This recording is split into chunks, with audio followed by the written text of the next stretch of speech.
Tatsuya Ichihashi was born on January 5, 1979, in Gifu Prefecture, Japan. He came from a well-educated and affluent family, with his father working as a surgeon and his mother as a dentist. This privileged background likely placed significant expectations on Ichihashi from an early age. Growing up, he split his time between Gifu and Chiba Prefecture. Despite his family's successful background, Ichihashi struggled to meet both his family's expectations and his own. He faced difficulties in his academic pursuits, failing exams that would have advanced his career prospects. After these setbacks, Tatsuya eventually settled on studying horticulture at Chiba University, graduating in 2005 at the age of 26, significantly later than most of his peers. This delay in completing his education may have contributed to feelings of inadequacy or frustration. After completing his degree, Tatsuya found himself struggling to transition into adult life and establish a career. Despite consistent effort, he failed to secure stable employment following graduation. His inability to find work led him to become what is known in Japan as a NEET, which stands for Not in Education, Employment, or Training. This status was particularly challenging for someone from his background, as there were high expectations placed upon him by his family and society. Despite his unemployment, Tatsuya maintained a comfortable lifestyle due to the financial support provided by his parents. They supplied him with a monthly allowance of approximately 100,000 yen, roughly $750 at the time, which allowed him to rent a spacious 3-bedroom apartment in Ichikawa. During this period, Tatsuya developed an intense focus on physical fitness, which became almost an obsession. Police reports described him as regularly attending a gym and cycling about 25 kilometers each day. This dedication to fitness may have been a way for him to maintain a sense of purpose and structure in his otherwise unproductive life. Interestingly, despite his apparent social isolation, Tatsuya was involved in a romantic relationship during this time. He had been dating a woman who worked at Tokyo Disneyland for about a year prior to the events that would later unfold. This relationship seemed to have a significant impact on him, as evidenced by his choice of thesis topic for his university graduation, which was about the landscaping at Disneyland, inspired by his girlfriend's workplace. The couple's relationship appeared to have gotten quite serious, as they had taken trips together. Additionally, Tatsuya had begun learning English, possibly in preparation for studying abroad. However, there were signs of instability in the relationship. On numerous occasions, Tatsuya had broached the idea of ending their relationship, indicating some level of emotional turmoil or uncertainty about his future. As time progressed, Tatsuya's mental state seemed to deteriorate. According to Naoki Motoyama, a former mentor and professor emeritus at Chiba University, Tatsuya expressed a desire to become financially independent from his parents around the end of March 2007. This desire for independence coincided with a period of psychological instability noted by Motoyama. Tatsuya's post-graduation life was also marked by an interest in violent manga, as reported by the police. While it's important not to draw direct correlations between media consumption and behavior, this detail provides insight into Tatsuya's interests and possibly his state of mind during this period. It's also worth noting that Tatsuya had a previous brush with the law 6 years prior to the events of 2007. He had been involved in an alleged theft and injury incident, which was settled out of court. While this didn't result in a criminal record, it suggests a pattern of problematic behavior that predated his post-graduation struggles. As 2007 progressed, Tatsuya's behavior became increasingly erratic. Now, before we continue, I need to introduce another central figure in this case, Lindsay Hawker. She was a 22-year-old British woman who moved to Japan in October 2006 to teach English. Born on December 30th, 1984, in Coventry, England, she came from a close-knit family in Brandon, Warwickshire. Lindsay was an accomplished student, graduating from the University of Leeds with a first-class honors degree in biology in 2006. She decided to take a year off before pursuing a master's degree and found employment at Nova, Japan's largest private English conversation school at the time. Fast forward to March 20th, 2007, Lindsay encountered Tatsuya on a train in Tokyo. Tatsuya, then 28 years old, approached the British teacher and struck up a conversation. He initially claimed to want to learn English from her. Intrigued, Lindsay engaged in conversation with him after this initial meeting on the train. Tatsuya followed Lindsay as she cycled home. When they arrived at her apartment, he asked for a glass of water, feeling sympathetic. She allowed him inside, but as a precaution, introduced him to her two flatmates. During this brief visit, Tatsuya drew a picture of Lindsay and provided his contact information. This interaction led to an agreement for her to give Tatsuya an English lesson at a cafe 4 days later, on Saturday, March 24th. The two met at the agreed-upon location for the lesson. After their meeting, which seemed to proceed without incident, they took a taxi to Tatsuya's apartment located only a few hundred yards away from the cafe. Lindsay, likely feeling cautious, instructed the taxi driver to wait. However, after 7 minutes of her not returning, the driver left the scene. What transpired inside the apartment over the next hours remains partially unclear, but the outcome was undeniably horrific. According to Tatsuya's later confession in court, he and Lindsay almost immediately after they entered his apartment. He then attempted to prevent her from screaming by covering her mouth, which led to her suffocation. The forensic evidence painted a grim picture of a prolonged and violent attack. Lindsay's body showed extensive bruising across her upper body, including egg-sized bruises on the left side of her face. Police investigators believed these bruises were likely the result of being punched repeatedly. Lesser marks on her upper body indicated she had collided with furniture during the struggle. During the assault, Tatsuya broke the cartilage in Lindsay's neck, leading to her death after she died. Tatsuya shaved her head. Though the reason for this action remains unclear, in the aftermath of the murder, Tatsuya took steps to conceal his crime. He moved the victim's body to the balcony of his fourth-floor apartment. There he buried her in a bathtub that he had filled with a mixture of sand and compost soil. Tatsuya had purchased these materials over the course of 6 visits to his local hardware store in the hours leading up to the arrival of the police on March 26th. Investigators later discovered that Tatsuya had sprayed the soil mixture with a substance used to compact and decompose waste.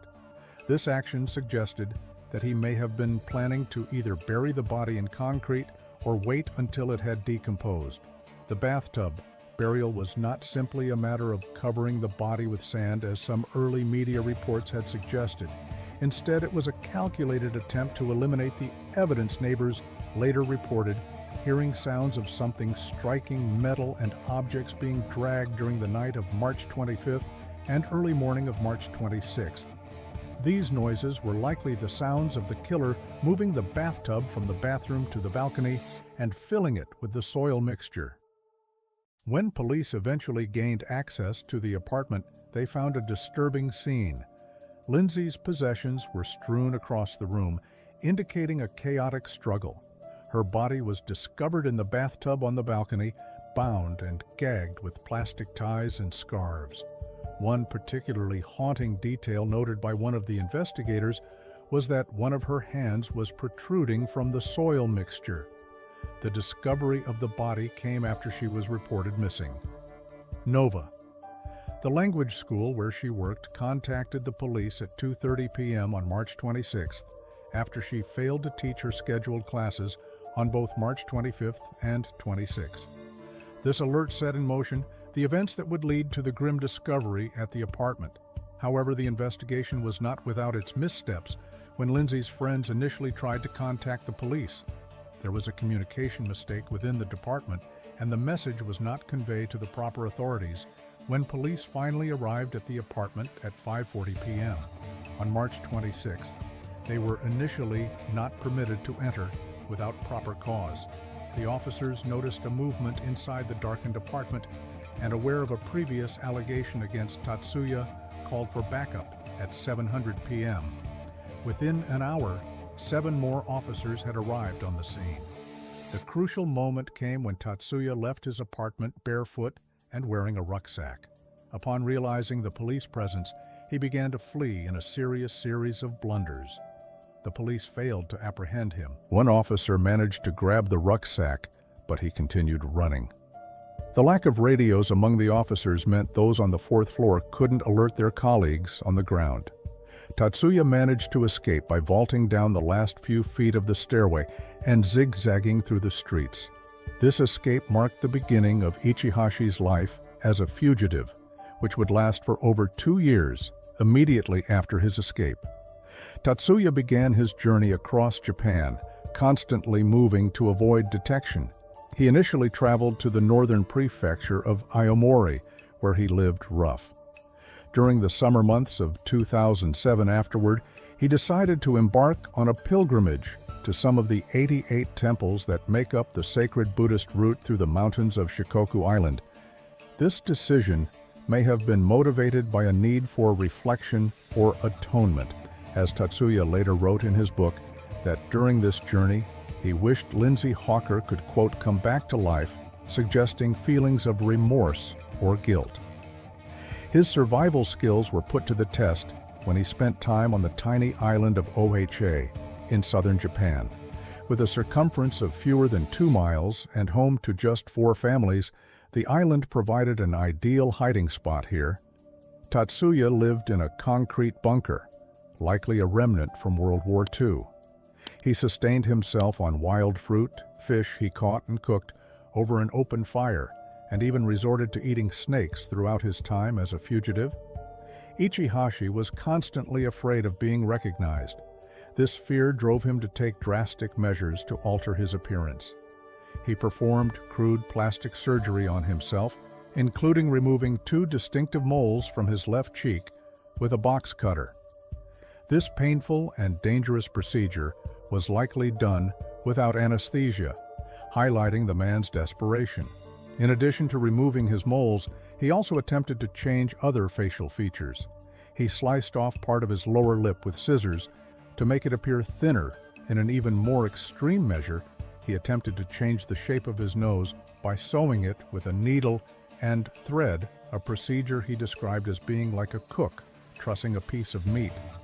These efforts to change his appearance were not limited to these crude surgeries. He also grew his hair long and often wore surgical masks, which are common in Japan, especially during allergy seasons. This allowed him to blend in with the crowd while concealing much of his face for the most extended period of his time. On the run, Tatsuya worked on construction sites in Osaka. He lived in a dormitory but was known for not mixing with other staff members and maintaining a low profile to avoid detection. In his free time, he devoted himself to studying languages, including French, possibly as a way to prepare for a potential escape abroad or simply to occupy his mind. His ability to find work on construction sites was crucial to his survival and his plans to further alter his appearance over time. He managed to save nearly 1 million yen, approximately $112,000 at the time. From his construction jobs, he used most of this money to fund 2 professional plastic surgery operations. The first operation was to acquire a longer and narrower nose, while the second was to raise the bridge of his nose. These surgeries were more sophisticated than his earlier self-performed procedures and significantly changed his appearance. Tatsuya also had the bridge of his nose raised and had double folds cut into his eyelids because he wanted to look more Western. Ironically, it was Tatsuya's attempts to change his appearance that ultimately led to his capture. Staff at the second clinic where he underwent plastic surgery became suspicious of the traces of removed moles on his cheek. They reported his visit to the police and sent photos, which were then publicized in Japanese newspapers. Tatsuya Ichihashi life as a fugitive came to an end on November 10, 2009, after 2 years and 7 months on the run. After the reports to the police, the new information was circulated through various media outlets. Eventually, Tatsuya saw the news about his cosmetic surgery on TV and realized his time was running out. In his book, he described his reaction. "My heart raced. I gazed at it trembling, knowing that his capture was imminent." Tatsuya made one last desperate attempt to change his appearance. He immediately checked out of his hotel, got a haircut, and even bought a party disguise set containing a beard, sideburns, and a mustache on the day of his capture. Tatsuya was at the Osaka Nuo Ferry Terminal, attempting to board a ferry to Okinawa. Police officers at the terminal recognized him, likely due to the widely circulated wanted posters and recent media coverage of his plastic surgeries. When approached by an officer who asked for his name, Tatsuya, for the first time in 2 years and 7 months, gave his real name. This admission marked the end of one of Japan's most intensive manhunts. The arrest was a significant event in Japan. It was captured on video showing Tatsuya being led away by police officers. The footage of his arrest was widely broadcast across Japanese media, bringing a sense of closure to a case that had captivated the nation for years. In the immediate aftermath of his arrest, he did not confess to the crime, however. As the legal process unfolded, he eventually admitted to assaulting Lindsay Hawker and causing her death, though he maintained that he had not intended to kill her. Following his arrest, the case moved into the legal system. Tatsuya was initially charged with abandoning a body and later served 2 more warrants for rape and murder. His 23-day period of detention without charge expired on December 2, 2009. During this period, his lawyers alleged that he was threatened with the death penalty if he did not speak, contributing to his initial reticence to fatigue and stress. On December 23rd, one of his lawyers announced that Tatsuya had acknowledged his involvement in Lindsay's death, but maintained that he had not intended to kill her and had attempted artificial resuscitation. In an unexpected turn of events, Tatsuya wrote a book titled Until the Arrest, which was published on January 25, 2011, while he was in custody awaiting trial. The 238-page book detailed his life on the run, including his attempts to change his appearance and his experiences hiding in various parts of Japan. In the book's introduction, he wrote, "I wrote this account as one way of expressing my regret over the crime I committed." He also stated through his lawyers that he wanted any royalties from the book to be given as compensation to Lindsay's family. The publication of the book was controversial, with the Hawker family expressing their disgust that he had been allowed to write it. The Tatsuya trial began on July 4, 2011, more than 4 years after the murder. The case was tried under Japan's relatively new lay judge system, where citizens participate in judging serious criminal cases alongside professional judges. This aspect of the trial raised concerns about whether Tatsuya could receive a fair trial, given the extensive media coverage the case had received over the years.